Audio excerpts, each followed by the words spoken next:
What separates good from great? And how do you get from good to great?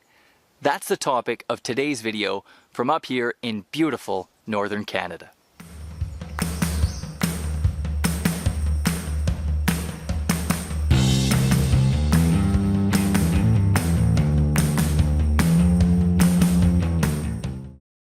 Hey everyone, it's Adam here and I am up in beautiful northern Canada. I'm just wrapping up a great vacation, and what I've been doing for the most part is spending time out on the lake. It's incredible fishing here, and that's something I really like to do. And one of the things I always thought about myself was I was a very good, excellent, great even fisherman, and I was out there on this vacation thinking, maybe that's not quite true. I've spent a lot of time doing it, but there are a lot of sort of holes in my game, and I'm not probably as good as I thought I was. And I thought, if I had a lot of time, how would I become a great fisherman? What would I have to do to go from good to great? And I picked up a book while I was here, and it's called Talent is Overrated. And some people who are in markets had recommended this to me, and it was a really good read. And the idea isn't just that talent is overrated, it's that hard work is overrated. And that the key to getting good at something, be it fishing or trading in markets, is deliberate practice, is spending time, but also spending time in very focused ways, in ways that are really dedicated at improving what you want to do. So in fishing, it's not just about sitting out on the lake and a bit of trial and error and practice and experience. It's about, focusing on, okay, where's the wind? What time of day it is? What time of day is it? What time of year is it?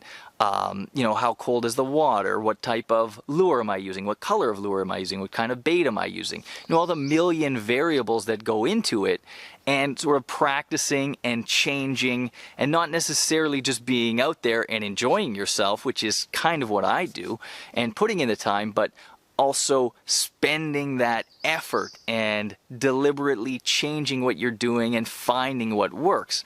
And if I had years, and I expect to have years in the future, that's how I'd go about becoming a great fisherman. Now that would probably take out a lot of the enjoyment out of it, and that's kind of part of the lesson of becoming great, is that you can't really enjoy yourself on the way to greatness.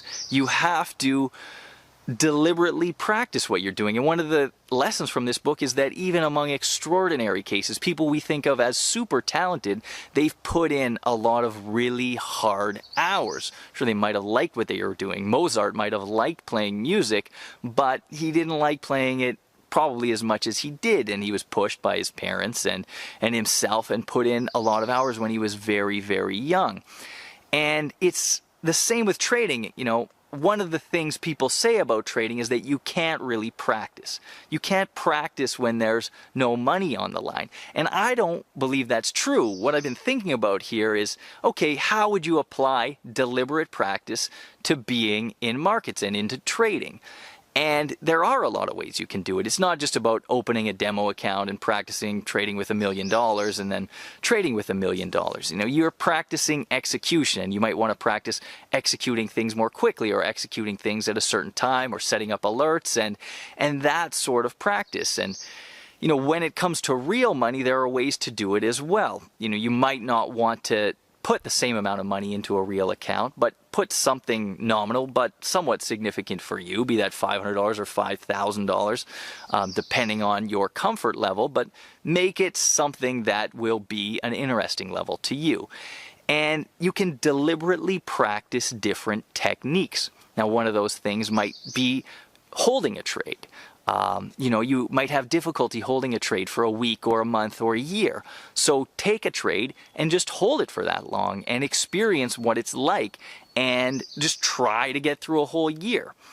What really separates it, and one of the things that was interesting about good athletes, or people who are good at something, and people who are great at it, is that people who are good focus on the results, so the P&L in markets, or the scoreboard in sports. People who are great focus on the process and the technique. So if you're holding a trade for a year, just focus on holding it for a year. And that's really the goal at the end of it. That's going through that process. Another thing that people do oftentimes is overtrade. So practice just making one trade a day for a week or a month, and really thinking through that trade and being disciplined about it in other ways, but just make one trade for a week, for a month. Don't focus on the results. Focus and make your goal just making that one trade, and make the results secondary until you feel like you've got a handle on, okay, I can not make that many trades. And so there are a lot of ways to deliberately practice in trading to get better. And I really believe a lot of things I read in this book. I think it was, there's a lot more to it, obviously, than what I mentioned. But I really like this book. I thought it was a pretty smart book. The author is Jeff Colvin. And, whether it's fishing or whether it's anything else you do, deliberately practicing and making practice hard and focusing on that process and the technique rather than the results, and putting in the time in a smart way is just a great way to go about improving. Because I know a lot of people who have spent years and years in financial markets, or years and years fishing or golfing or whatever it is that their hobby is, and even sort of token practicing doing that without really getting good or great at it. You're going to get proficient, and that's true in markets as well. You're going to learn some lessons over time, but if you're really practicing, you'll improve at a much higher rate, and you can get to that level where you're going to be great. So let us know what you can do to practice, to be better, to deliberately practice, to go through a process. And let me know what you think about the whole idea. I'd love to hear it in the comments here. If you like this video, give it a thumbs up. Please subscribe to our YouTube channel. That helps us out a lot. And, I hope you can get up here to Northern Canada and fish. Anybody can be great at it when the fishing is this good. But I've certainly enjoyed it, and I'll be back soon. Thanks so much for watching. For Forex Live, I'm Adam Button.